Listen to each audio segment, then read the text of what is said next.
Welcome to the next episode of the BRIO in the Box podcast. Today we're featuring our BHB, Keto Salt Boost. BHB is beta-hydroxybutyrate. It is the molecule that your own liver will produce when you are on a low-carb diet or going through a period of fasting. Beta-hydroxybutyrate basically replaces glucose as the primary fuel source for the brain, for the heart, for working muscles, all sorts of things. It basically allows you to run a fat-based metabolism rather than a glucose or carbohydrate-based metabolism. If you are in the process of adapting to a ketogenic diet, supplemental BHB can help through the adaptation phase. It can help you prepare for a ketogenic diet beforehand. It can also give you a little boost of extra energy before a workout. And it can be something that you just incorporate into a regular healthy lifestyle, even if you're not necessarily planning on ever doing a low carb diet. So in addition to being an energy substrate, beta-hydroxybutyrate has a bunch of other pleiotropic effects, which is like a add-on effect. So some of the things that signal in the body that beta-hydroxybutyrate does, it lowers oxidative stress and inflammation, which is always a good thing. It has a neurocalming effect in the brain. It keeps a balance between your excitatory and inhibitory neurons, which is why for like over 100 years, a ketogenic diet has been well known to be the most effective treatment for drug-resistant epilepsy, especially in children, because it has this neurocalming effect, but also beneficial for like anxiety and other mood disorders, neurological disorders. It spares glucose, so it allows you to save your very small glucose fuel tank for that last like kick to the finish in a workout so that you don't end up bonking when you run out of glucose. It spares leucine, which is the most anabolic amino acid. It's the most anabolic type of protein, so heavily involved in growing muscle. So more beta-hydroxybutyrate helps you grow more muscle. It suppresses osteoclasts, which are the little cells that break down your bone mass, so it helps you have a bigger, stronger skeleton. It suppresses your appetite. Increases something called mitochondrial biogenesis. The mitochondria is the powerhouse of the cell. Remember back to grade 11 biology. So biogenesis means creation of new. So it helps you create more energy powerhouses in all of your working cells so that you can use more fuel more efficiently. You can run more efficiently on fat and carbs. And it turns on a bunch of favorable longevity gene expression. So it can help you live longer, help you with cellular repair in a way that keeps you a robust individual for a lot more years of your life. So tons of benefits to beta-hydroxybutyrate. You can get it yourself through a low carb diet or fasting, or you can supplement and add it in there as well. So it's good for anybody. Good for anybody. Yeah. Okay. So we're going to start a series of getting to know all of our coaches, all of our awesome team. We have great people at BRIO, but we're going to start with you and me. We're going to get to know David today, also known as the boss. Call you boss all the time. How did that even start? Well, because my nickname is Zoss, and so then I just thought it was funny if we were Zoss and the boss. I don't know. It started as a joke and then it kind stuck. of started as a stupid joke, and it was, I don't know, an endearing term that I could call you that wasn't like nauseating to other people, where I'm like schmoopsy poo or anything. So I just call you the boss all the time, and now everybody else does too. So I'm not actually the boss. I'm just called the boss. The co-boss. Yeah. I don't know. Okay, so let's go way back. Where'd you grow up? Where are you from? I was born in Calgary, and I lived there until grade 9, and then I was lucky enough to get to move to Canmore, which was lame at the time, but now looking back, it was awesome. My mom worked for the Alpine Club, and their like head office, I guess, was in Canmore. And as, you know, awkward teenager when all you want to do is play video games and like underage drinking and stuff, there wasn't a lot to do, but it was super awesome because it was like, there was like zero crime and you could walk anywhere in the city, and we were right in the mountains, and I loved snowboarding. So we would do that like every weekend. And yeah, it was a cool place. The scariest character you'd run into would be like a moose in the street. Yeah. Or maybe a bear. There was not a lot of gangster criminals in Canmore.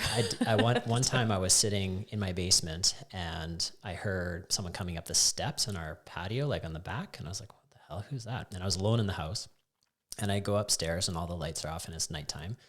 And I like had a sliding glass door that was where you would get onto the deck. And I'm standing by this door and I turn on the light and there's a bear on my deck, and I'm like, oh shit. And I just turned the light off, and he's just like rooting around in some garbage or something that was out there. And I was like, okay. Things that happen when you live in the mountains. Yeah. So yeah, it's fun. So you mentioned snowboarding. Let's talk about like the sports you were into. What'd you do? What'd you play as a kid? I was never really super into team sports. I did the like little soccer guy stuff. And my mom tried gymnastics for me, and I don't even remember why I didn't like it, but I just wasn't into it, and I didn't do it. And I really wish I would have. If I could go back in time, that's the one thing I would have done. And then I played basketball for a while. I was really tall when I was young. I was 6 feet tall when I was 15 or 16 or so. Still are. Still, yeah. I used to be 6 feet tall. Still am. Little Mitch Hedberg reference. Yeah. So I played basketball and volleyball because in like small towns, everybody plays. You have to. But I was really more into like extreme sports, I guess is what we call them now. So I was into skateboarding and BMX for a little while, and then snowboarding like crazy. And I think it's died, but I was super into inline skating, and that was the thing that I was the best at. But it's gone now. I don't think anybody does it anymore. Yeah, doing flips and tricks and things. Yeah, on inline skates. I was that crazy person that would just like go jump off staircases and slide down rails and do stupid stuff. And it's so funny because when I would be out on the streets doing stuff, it was like no helmet at all. And then as soon as I went to the park, I would put the helmet on because you had to in the skate park. The supervisor guy made everybody wear a helmet. But as soon as I was on the street, it was like, nope, don't need this anymore. But I would wear like hand protection and knee protection because like that's where I would fall. So fortunately, I never actually had any head trauma. And then when we first met, we went on a date and we went snowboarding. And I show up and you're like, where's your helmet? I'm like, helmet? Like, we're snowboarding. I was like, get a helmet. I have a toque. So we bought a helmet. I made you buy a helmet that day. Now we have a helmet. That was like 24 hours after we met. Not even. It was like Yeah. 12 hours after we met. And I made you get a helmet. Yeah. Yeah. So yeah, I was into extreme sports, and that was the big thing. So growing up in Canmore, you're right close to Banff, right? Yeah. So like Sunshine, Lake Louise, that kind of thing. Yeah. And you got into snowboarding in the early days, right? So Yeah. you're 43 now. Let's Yeah, do a that little was- math, right? God. When you were in high school in the late 90s, that was like just when snowboarding was becoming like a thing, right? So Yeah. you were on I remember when I first, Calgary, when I was still living in Calgary, I must have been like, I don't know, 8 or 9. And I went and tried a snowboard lesson, and it was super early on where everybody was still like, what the hell are those things? Yeah. So it was definitely pretty old school. Mm-hmm. It's still something we like to do. Yep. I am not a good snowboarder, but I like to try.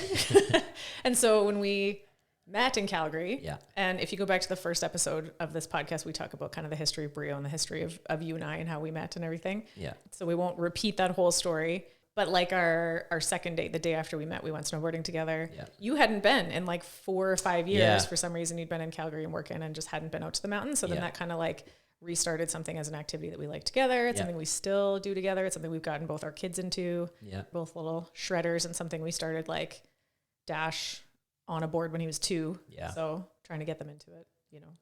We don't live in the best place for snowboarding, Yeah. but We're real far from the mountains. That would be the disadvantage. But yeah, that's something that's kind of stuck with us forever. yeah. So then post high school, what'd you do for school? I took a year off, and I used to be a lifeguard, and I just did that. So I guess I was sort of into swimming too for a while there, but I was lifeguarding, and I really liked that a lot because it was an easy pool, and I barely ever had to save anybody. And then after my year off, I originally was going to get into chiropractics, and I thought doing massage therapy would be a good sort of like way to get into it so I could do both.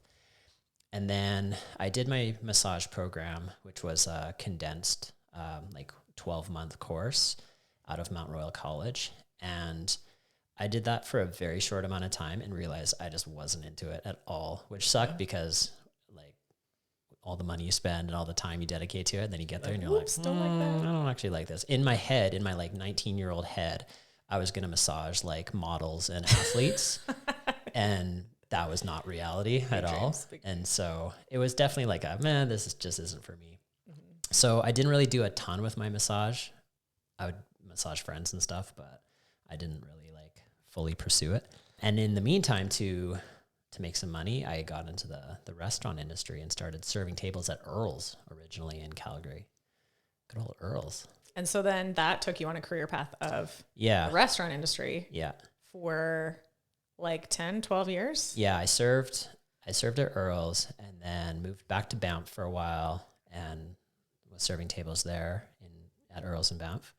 and then was going to move back to Calgary and ended up switching over to Moxie's because a friend of mine was working there. And then I ended up working at Moxie's just as a server, and I started shift leading, right? Where you're not really a manager, you're just kind of like supervising. And then I had another friend who wanted me to come and work at their restaurant that they were working at. It was called Joey Tomatoes. Then it was Joey's, and now it's just Joey. So I started out there, and I didn't have like huge intentions to run a restaurant, but you just get sucked in, and I was pretty good at it. And, you know, they asked if I wanted to start shift leading, and I did. And then next thing you know, I was like offered a job as the bar leader, and then I like worked my way up, and the next thing you know, I was running the whole restaurant. So it's kind of one of those things where you just sort of fall into it, and then the next thing you know, it's been 6 years, 10 years or whatever. But it was super fun. And Joey did a real good job of like personal development. And I think I learned a lot in my time there about talking to people and, you know, just building relationships and helping people and all that. So it was cool while it lasted, but it wasn't the thing I wanted to do forever, I don't think. Yeah. So when you and I first met, I was still doing that. Yeah. So when we met, you were running the Joey on Barlow. Yeah. And like had good people skills, good organization. You know, you were running your whole staff of people and doing all the like, you know, scheduling and management and kind of like looking after everything and making it special, using your unique skill set to help that industry. And then as we talked about in our first episode, we both kind of had a bad day at work and came home and in like a fit of like probably what everyone else would have considered stupidity, like decided to quit our jobs and completely change industries. And we decided both of us wanted to be personal trainers. So we signed up to do the first little weekend course we did was, I think, CanFit Pro. CanFit Pro, yeah. Certified and personal trainer. Like it was a fine program. Like they did your classroom time, but then they actually did, like you did your written exam, but then they actually did a practical exam as well, where they would like, I had to train you and they would ask questions like, okay, so if she can't do this movement, what would you do instead? Or like if this customer had whatever problem, what would you do? So it was a decent course for sure. So we were dabbling in the fitness industry, working out. That was kind of like a thing that we had in common. 2008 or 7? 2007 is when it started. We found CrossFit. Yeah. In a magazine. Yeah. We talked about that. The hardest workout in the world. What do you remember about your first CrossFit workout? I remember not being able to walk and having to we finished with a 1 mile run and we did it on a treadmill. And I probably stopped like 8 times. Like my legs were so completely obliterated that I couldn't even run at like a snail's. I couldn't even walk. And I'm on this treadmill trying to keep track of, how much distance I've done. And it took me forever. Yeah. And just thinking afterwards, like, okay, there's something to this because I've never had this feeling before. I've never pushed myself like this before. It was always reps and sets and traditional movements, and you like finish your set of 10 and you're like, okay, that's good enough. And then you like move on to the next movement. And I just never had that like absolutely destroyed feeling before. And that combination too, right? Like I think it's a Greg Glassman quote where they say you can take someone that deadlifts 3 days a week and you can take someone that runs 3 days a week and you make them do both in the same workout. And it's as if they've never done either. Yeah. So the interference or just the, doing things for time or the extra intensity combination of things makes it a particularly potent dose of fitness, unlike almost anything else. Yeah. So if you go back to that first episode, we kind of talked all about the whole history of BRIO and kind of how we got to this point. So we won't retell that whole same story. We started our CrossFit affiliate that same year at the end of 2008. So now, 13 years on, what do you do? What would you say you do here? We run BRIO together. What's your Office Space reference? It is an Office Space reference. What would you say you do here, Bob? Not a lot of anything. What is your role? What do you cover? What do you do? Tell the people. I do a lot of the back end stuff. So I answer the email. I'm the secretary, basically. I answer.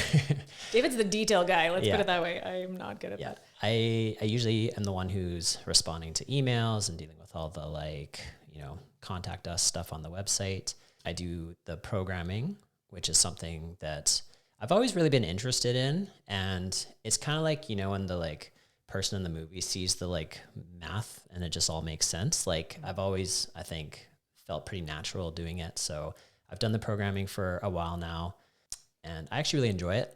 it's like a way to be creative, I guess. Well, I want to come back to that and talk lots more about the programming. Yeah. What else do I do? You do all the staff scheduling, which is like Yes. kind of a skill set that you took from running your restaurant that just naturally was the fit for you to do all the like Right. managing staff and scheduling. Yeah. You're also a very handy repairman. Yeah. And you're the guy that builds all the things, Yeah. makes everything cool and pretty. I like doing projects. I've always been a real hands-on person. And even like when I worked in the restaurant, I would try to like fix stuff myself or whatever. And my boss at the time would be like, why are you doing that? We have a guy that does that. Like, stop doing that.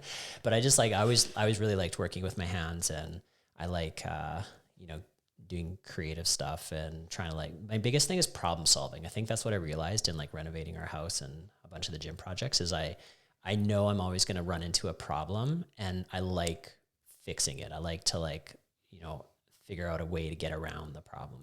It's very like soothing for my mind, I guess. Yeah. We used to refer to you as Canada's worst handyman. Like 10 years ago when you had no skills, but you would still try to fix things.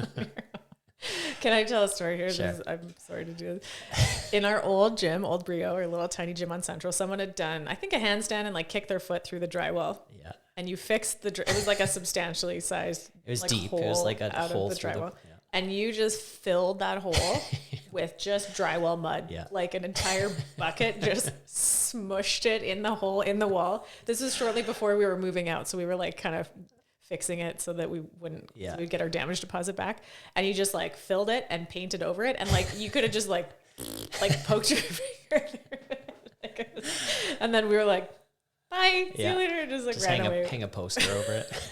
Pretty much. So from that point, Yeah. now we call you Canada's most improved handyman because right. man, those skills have come a long way Yeah. because you do like everything now. At some point, we should do a tour of our house because David 2 years ago renovated our entire house, our entire main floor by hand, the whole kitchen, did all the hardwood, installed all the cabinets, did all the lighting, like all the tile work, like everything. So Yeah, it was fun. yeah, it was a very handy fellow now. I am a handy fellow. Yeah. So he's the guy we call when things break and he has to fix things. So you are the detail guy. The detail guy. You're the staff management guy. Yeah. You're the fixer, builder, repairman guy. And I do a lot of the gymnastics seminars too. Yeah, the gymnastics seminars. That's like your jam. I've always been, skills you're good at.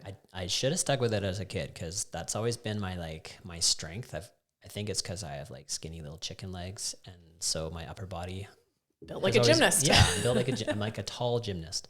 But I've always really enjoyed gymnastics and like been naturally pretty comfortable with it. And yeah, that's an area I've sort of specialized in, I guess you would say. So I do all the gymnastics seminars, and yeah, that's fun. Yeah, those things are cool too. So let's go back to the programming. Okay. When we say programming, that's making up the workouts. Yeah. Who makes up the workouts? People often ask, like, especially newer people coming into it, they want to know, does like the global organization of CrossFit make up these workouts and we just follow them? Like, do we make them up? Does someone else make them up? How does it work? Every CrossFit gym has the option to do it however they want. Yeah.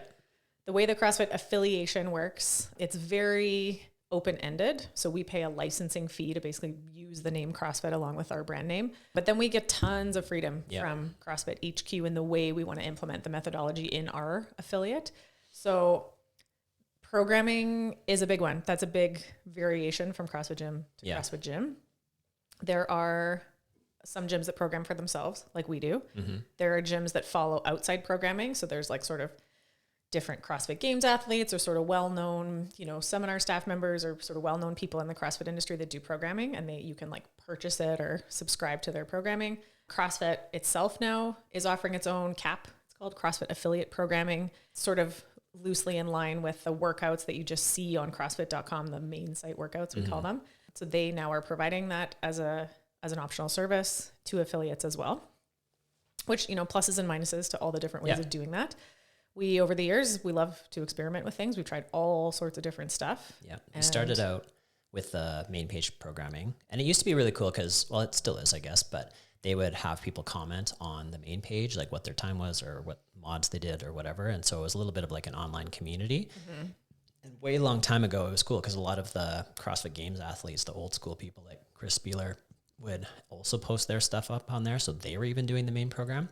So we started out with that. And so we've always been fairly like conventional in the way we've done things. But I remember getting to a point where we only had like 2 rowers, right, when we were early on, and it would be a whole bunch of rowing in a workout. And the sub they would recommend would be like light empty bar sumo deadlift high pulls. And I was like, well, that's kind of a different thing. And it would be, they're from California originally, so it would be the middle of February and the workout would have running in it. And so we'd have to like come up with a creative way to modify. And I just started to realize that like we're modifying a lot more than we're actually doing with the way our gym is set up. So that's when we started to like think of other things we could be doing. Mm-hmm. And it was originally, we would just like fill in the rest days. Because CrossFit.com programs 3 days on, 1 day off. Yeah. Like pretty much always has for like way far back. So then way long time ago, we were closed on Sundays. But then when we started doing Sundays, we had 2 days a week usually that there was nothing programmed. Mm-hmm. And it's very difficult to like fit something into somebody else's program. So the longer we started to get on, the more we realized it was better if we kind of just like took ideas from other places, but then made it our own. Yeah. Okay. So when you do the programming, let's go from like big picture down to the daily. Okay. What's the big picture? Where do you start from like the high level overview? Like I always do it based upon our athletes, right? I don't worry about what anybody else that has something going on is happening. I just focus on like what's happening in our gym based on the season. So open is always a big one, right? Leading up to the open, we know from, a decade of history what the open type workouts are going to be. So I'll leading up to that, I'll try to like prep people for the open as much as we can. Summer is generally a slower time for everybody. We have way more people that are like away at the lake on the weekends, or they're only making it in 2 or 3 times instead of their normal 4 or 5 or whatever. So during the summer, I try not to do a big like strength cycle where people are going to miss half the days, right? Because the biggest thing with like a strength cycle is consistency. So I try to do it in the fall. We do more lifting. So currently we're doing a few more strength days than we normally do. And then leading up to the open, we focus more on like stamina and conditioning, because that's generally 90% of the open. And then after the open, we do a little bit of a like, more lifting stuff again. And then into the summer, it's a little bit more of a like, let's just have some fun and a lot of running. Yeah, that's the big thing, was we don't get to run year round here. So we take advantage of that. Dial up the running. So yeah, I try to do like quarterly or seasonally sort of plans based on what's coming up or what's happening. Mm-hmm. And then I'll take a bunch of our benchmark type workouts that we like to do. Like every May long, we do Murph, and then that's the like the tough thing for Murph for us is that's the beginning of our running season. So I like to do a Murph at the beginning of the season and then a Murph at the end of the season in the fall. So people can have like October. A cool compare to of like, well, now you've been working on your running and whatever. If we're doing a major like milestone workout like Murph, I will do some prep leading up to it. But I try not to just focus entirely on that, because people often get lost in the weeds where they're like, okay, we're going to do Fran in 6 weeks. And they do like nothing but thrusters and pull-ups for 6 weeks. And it's like, okay, great. You crushed Fran, but there's a slew of other things that you got worse at because you focused entirely on Fran. Mm-hmm. So I try not to ever get lost in the weeds. I try to always like look at what are all the things we need to be good at and try to balance it out so that every week you have the opportunity to attack those things. With our membership base, there's no like everybody works out Monday, Tuesday, Wednesday, everybody takes Thursday off. It's random, right? So I try to make it that it doesn't matter what day you come in, it's going to be challenging and fun. And if it's only one of 2 or 3 workouts that week, it's going to be worth it. Yeah. Very traditional CrossFit stuff. Yeah. I always describe us as pure classic CrossFit. Yeah. You'll find some gyms that tend to favor more just like heavy lifting, and they kind of like don't do a lot of burpees and running. Or you'll find gyms that more like boot camp style, where every day is a 30-minute chipper and they don't really ever teach a snatch, and they're not doing like heavy strength days, which is not CrossFit. Neither of those things are CrossFit. CrossFit is constantly varied functional movement executed at high intensity, right? Yeah. The balance across all 10 of the generally recognized physical skills. So trying to be broadly balanced across all domains of fitness, time domains, modal domains, all that sort of stuff. Mm-hmm. So we get the gamut in the week. Yep. Long, short, interval style. Some are heavy, some are light. We got barbells, we got body weight movements, we've got the cardio movements, metabolic conditioning, monostructural cardio. I guess we should technically define them as, because everything's cardio. Everything makes you out of breath. Yeah. Yeah, like I try balance of skills. I try to balance it out. So there's always the people that love to lift, and there's the people that love to do cardio. And if I just program like a 5x5 back squat and that's it for the day, I'm treating those people that love to lift, and the people that only like to do cardio aren't going to show up. So I try to make it where you got to do a little bit of both, right? We're going to do some heavy back squats, but then afterwards you're going to do a super short cardio workout. Or, you know, if we're going to do a long gymnastics workout one day, the next day is going to be more weightlifting or heavy or whatever. So it's varied, but not random. It's, you know, there is some thought behind it a lot. Yeah, it takes me like quite a while to do all the programming and planning and coaching notes and everything. But yeah, I like it. I always tell people I program for our top level athletes. A lot of the problems with doing somebody else's program, like let's say you're trying to follow Matt Fraser's program. Like the guy can snatch 300 pounds. So he might do a Metcon with snatches and they're 135 or 155 pounds. And the person that's following it is like, okay, I'm going to do what Matt does. But if their 1 rep max is 185, they have no business doing that same weight that Matt is using in his program. And people aren't good at scaling appropriately for themselves. So I try to take what is our best athlete? Like what's our strongest guy? What can he snatch? And if he can't snatch 315, I'm not going to worry about programming something for somebody that could snatch 315. Mm-hmm. So we program for the best, scale for the rest. Yeah. We don't program anything that no one can do, because what's the point of that? Yeah. Every once in a while, we'll have one where we'll be like halfway through the day, and so far nobody's done it. We're like, oh shit, maybe this one was too hard. And then like 1 or 2 people would do it. I'll be like, okay, good. Thank you for that. That's Someone good. can do it. Yeah. Someone can do it. Because it's not like, and that's the other thing is I don't program for myself either, because I am no superstar athlete. Like in that case, we would never do thrusters. I'm not a big fan of thrusters. I have plenty of strengths and weaknesses, and even in our program, I program not for what I can do. I program for what our best athletes can do. And so there's certain workouts that I still scale down, and then there's some workouts that they're great for me. But that's the beauty, is that everybody has their strengths and weaknesses. Yeah, we did at one point 4 or 5 years ago experiment with following an outside program. I won't say which one, because I'm going to say not nice things about it. And we thought, you know, we're always open to trying things. I would consider a point of pride between you and I is that we're always willing to try something, but that also a strength of ours is to abandon what's not working and not try to stick with something when it's clearly not working for us anymore. So we thought, we got kind of like tantalized into this, like maybe these outside programs or these high level coaches, maybe they're onto something. So we followed one of them for about 6 months, and it was terrible. Yeah. Like literally members in the gym were like, what is with the programming lately? Like, this is awful. And we were like, I know, right? Like it was way heavy on rowing, like tons and tons and tons of rowing. And then like leading up to the open, we're like, we haven't done a toes to bar in 4 months. Yeah. Like things that, you know, are going to come up in the open. Rowing is almost always in the open, but like one movement and one workout, and to spend a disproportionate amount of time on that thing at the sacrifice of so many other movements. And then, like you said, trying to fit in someone else's program with like our setup and our equipment. And then we have, because it was kind of a generic program, all the other cool pieces of equipment that we have, like strongman sandbags or prowlers or sleds, they were never getting used, because a generic program is kind of only for the general equipment that you can expect most CrossFit gyms to have. So we tried it. It sucked. But it's good to know that you either win or you learn. And we learned from that experience that for us, outside programming is not a good fit. Yeah. But we're in a lucky position that you like doing the programming. Yeah. And you're very good at it. And I'm far from perfect. There's been workouts we've done where we're just like, could probably never do that one again, and that would be fine. Or I'll try some new things, and I can, the beauty is I can see when people are doing it, be like, yep, this one's good. Like this type of stuff is worth doing. Or if somebody does it and they're like, I don't really get a lot of that, they can talk to me about that, and I can explain to them what they got out of it. Or if we just decide as a group that one thing we were trying wasn't really working, we can abandon it. Whereas if you're just following some random person on the internet's program, like you have no control, you have no say. And then, like you said, it's programmed for anybody. So who knows what kind of equipment you're going to have or need? Who knows if you'll be able to do certain ones based on the time of the year?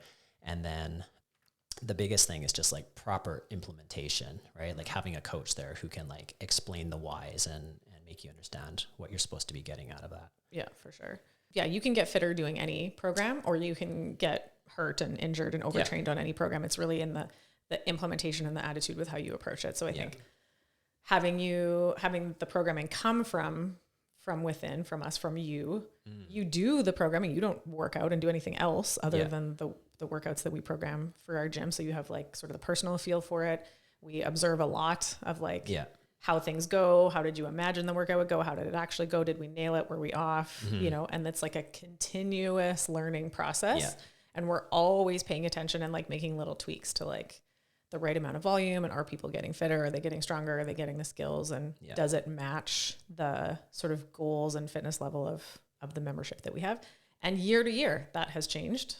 What like our member base and our fitness level and the goals of people and what we're trying to do with the programming, where we're trying to go with it. I'll brag on your behalf. We hear all the time that we're known for having really good programming, and that other gyms, other athletes watch and follow. Like we post our workouts, anyone can see them on our website. Numerous other athletes that used to work out with us and moved away still follow our programming. We hear all the time if people go to another CrossFit gym where they're like, it's just not as good. I'm like, I know. So, Humble brag. I'll brag about you because I'm always very proud when I hear that, because I think you do a really good job of good programming. I try to balance what people want and what people need. Ooh, that's a big one. That's a whole topic in itself, right? We'll talk about that in a future podcast. But sometimes you just like to do a, long, sweaty, filthy 50 type grind, right? And it's like, do you need to do that? I don't know. Maybe not. Sometimes you need to do some heavy ass deadlifts, right? So if you're only just choosing the stuff you want to do, you're just limited. So I try to balance it out where what you want, what you need, you get both, make it fun. And make it fun. That's like, could underline that, right? Like the workouts need to be fun. The most effective fitness program is the one that you will actually do. So I don't really care. I like to nerd out on science and stuff, but like, I don't really care what someone in an exercise physiology lab has determined is the exact right amount of work to rest ratio, and it increases capacity on a Wingate test by 0.1%. Like cool, but like, that's not the thing, right? If it's not fun and people won't do it, it doesn't matter. Because they won't try hard. They won't do what they need to do to get better. So there's definitely an element of fun involved in the programming, and there's lots of ways to make it fun. And I think you do a good job of that too. Thank you. Partner workouts. People love a good partner workout. Those ones are cool, and chances to retest and see progress, and cool little challenges or interesting, like, ways of implementing different. We've experimented with all kinds of things, like changing the idea of what is RX. So as prescribed, which often is just the movements, the weights, and the number of reps. And we went like, well, what if RX is a pace? What if I'm like, I don't care what weight you use, but you need to get 100 reps in this amount of time. And it's only you only get to market RX if you get this much work done. Or it's pull-ups, but they have to be unbroken sets of 10. So it doesn't matter if you can do all singles, where RX is a stamina today. Or things like that, where we've experimented lots with, a different way to conceptualize exactly what RX means. Right?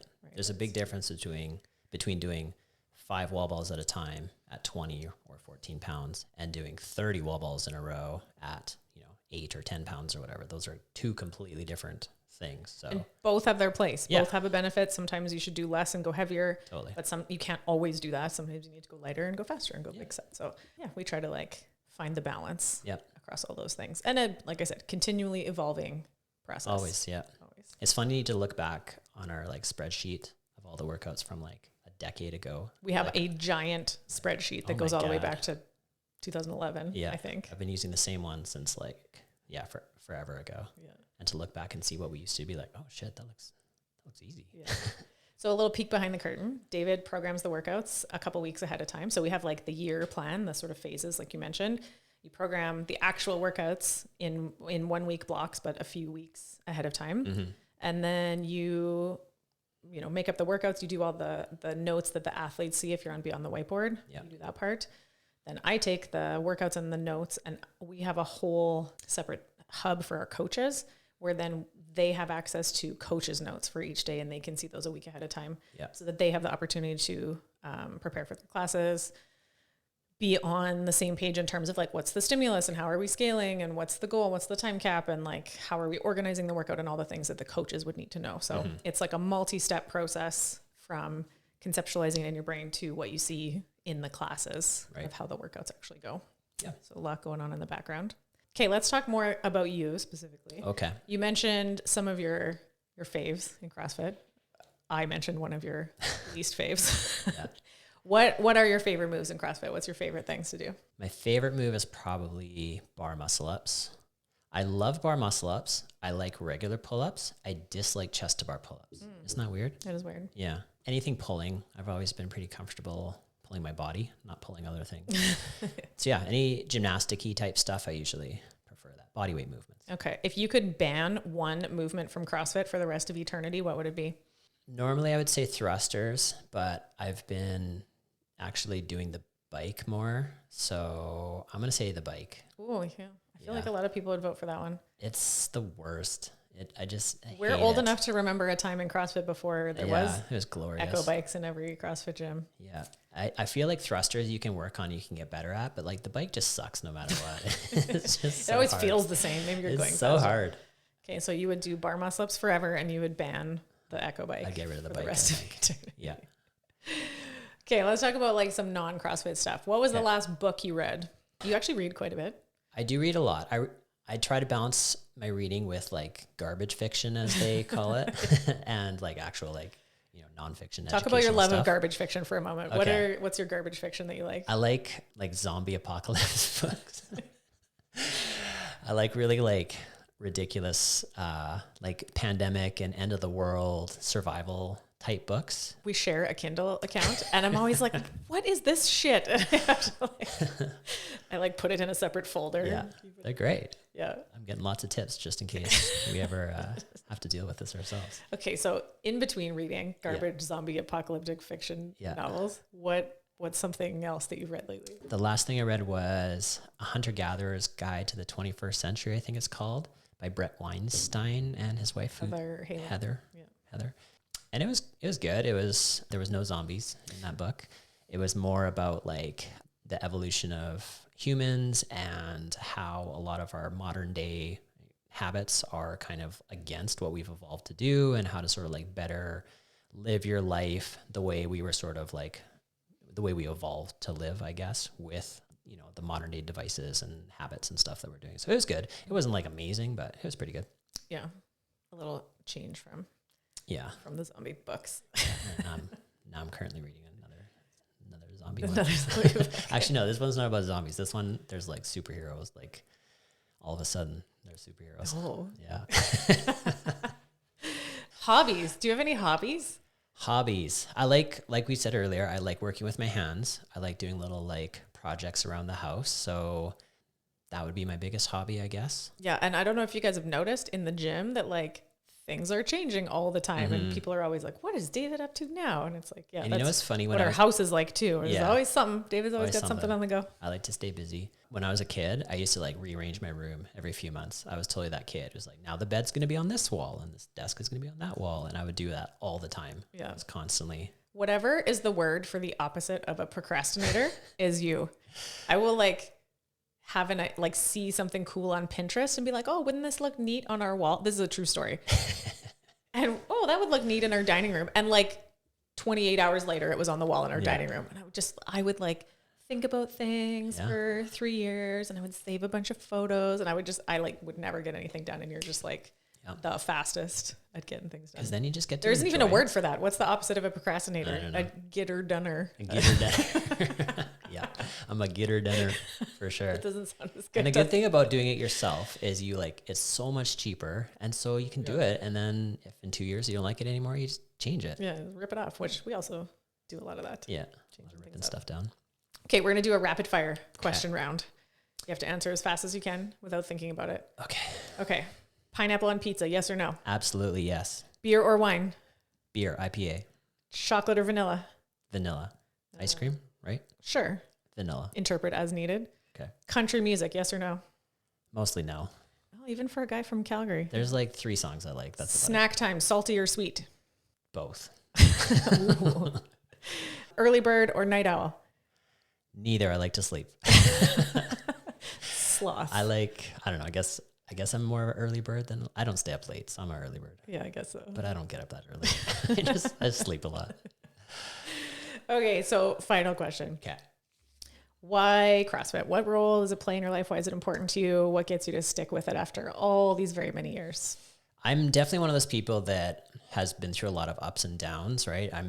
I haven't been consistently doing it for 13 years. I go through phases where I hate it and I don't want to do it. And then I go through phases where I love it and I want to do it all the time. I remember being on a really good trend when I first started. And then my first stop was when I broke my leg in the CrossFit competition. And I had to take a bunch of time off. And that was the first time where coming back into it, it was so hard to get back into it. Cause I was up here and then I didn't work out for too long. And then I dropped down to here and then building your way back up again. It's so frustrating. So I've had lots of ups and downs with CrossFit in my life, but I'm currently on a very good trend and I'm back in the loving it phase. And for me, the thing is I'm 43 now. And the thing for me is when I tell people I'm 43, the reaction is usually, "You're 43?" I know, I get that. It's like David, what? How yeah, old? Yeah, man. it's like a fountain of youth. There's something about being able to age well, and I'm fitter now than I was in my 20s, and I look better and I feel better, and my kids are proud that I can do crazy stuff, and it's just it's basically the fountain of youth. It keeps me young, and it makes me feel when I meet somebody else who's younger than me and they look 10 years older, I'm just holy shit, I'm killing it right now.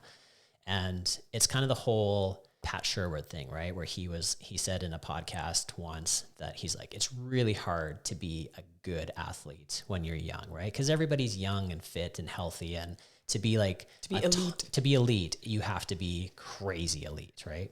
And those are the CrossFit Games athletes.